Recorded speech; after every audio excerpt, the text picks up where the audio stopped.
Dear beloved friends, this is my heartfelt plea to those caught up in lukewarm faith to finally accept the call to enter into true discipleship. This message is for you, those who view yourselves as Christians, who lift your voices to praise and proclaim Jesus as Lord. I'm speaking to you with love, urgency, and a deep longing to see your faith come alive in a way that transforms not just your heart, but your entire life.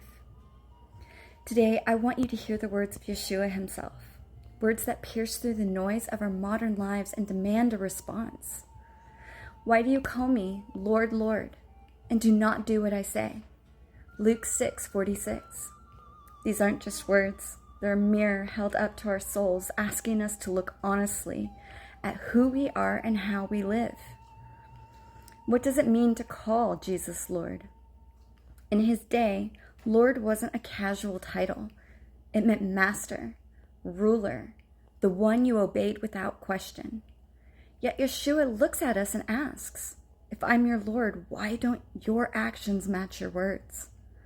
It's a question that cuts deep because it exposes a painful truth.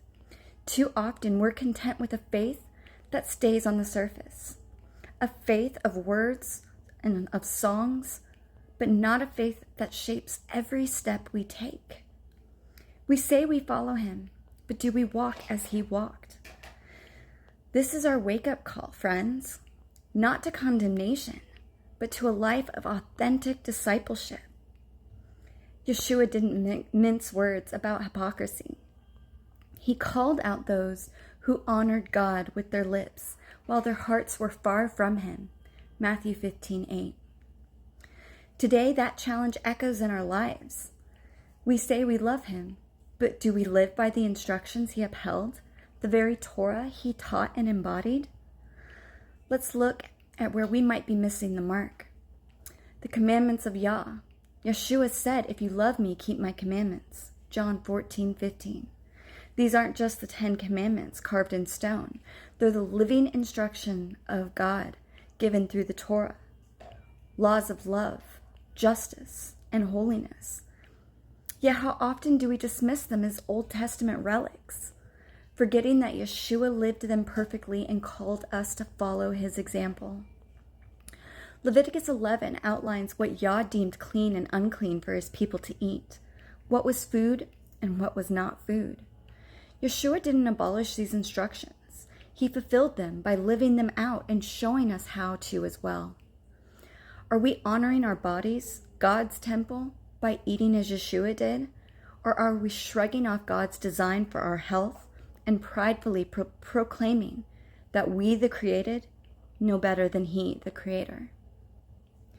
Many Christians wear the cross as a symbol of faith, yet Scripture warns against graven images.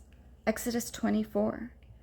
Meanwhile, Numbers 15:38-39 instructs God's people to wear zitziot, tassels on our garments, as a reminder of his commandments. Yeshua wore these. Matthew 9:20. Why do we cling to man-made symbols and traditions of men, but neglect not only what Messiah modeled, but what Jehovah commanded? Yeshua taught the law, not as a burden, but as a path to life. Matthew 5:17-19. He commissioned his disciples to teach others to obey everything he commanded. Matthew 28:20. Are we sharing this truth with others or keeping it buried under layers of tradition? These aren't small things. They're the heartbeat of how Yeshua lived. He didn't just say he loved God, he showed it in every action. If we claim to follow him, shouldn't our lives reflect the same? Picture Yeshua walking the dusty roads of Galilee. He kept the Sabbath. He honored the feasts. He ate what was clean and taught the Torah with authority. He didn't come to start a new religion, but to show us how to live as God's covenant people. John tells us, whoever claims to live in him must walk as Yeshua did. 1 John 2:6. That's the standard, friends, not the watered-down version of faith that fits our convenience, but a bold, obedient walk that mirrors our Messiah. Contrast that with today. Modern Christianity has become something that looks more like the world than like him.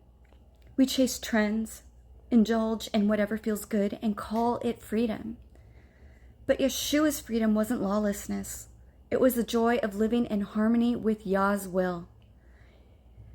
Can most honestly say they're walking his path. A disciple isn't just a believer.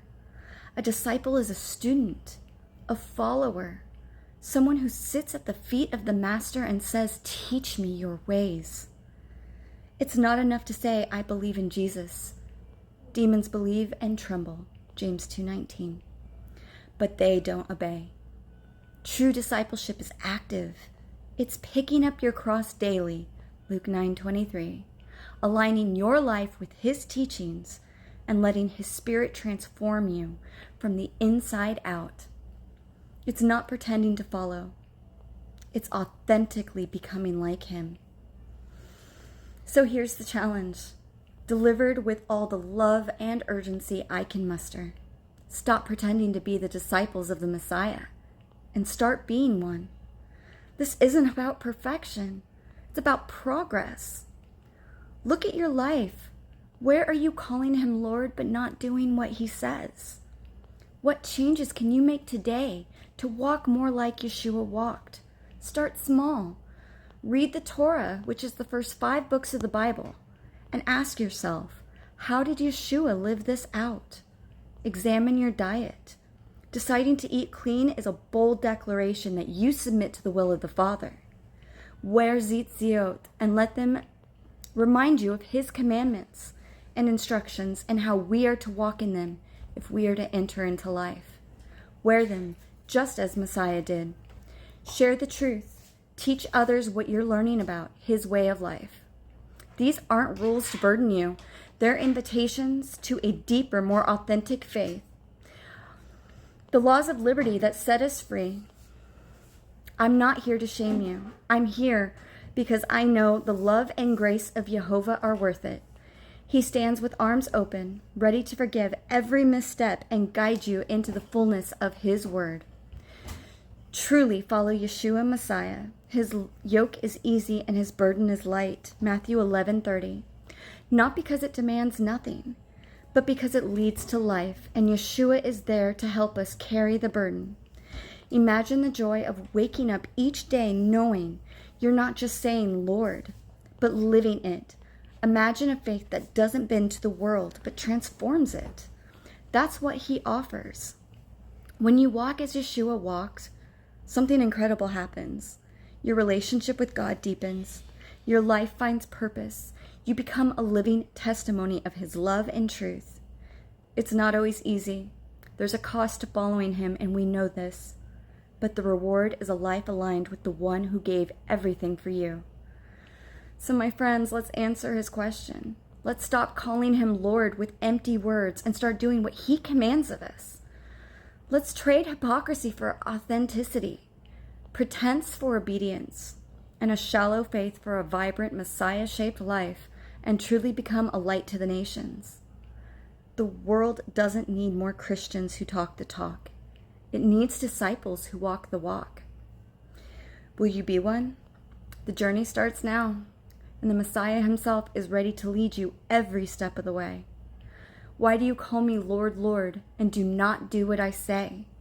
Let's make sure that question no longer applies to us. Instead, let's live so that he can say, "Well done, good and faithful servant."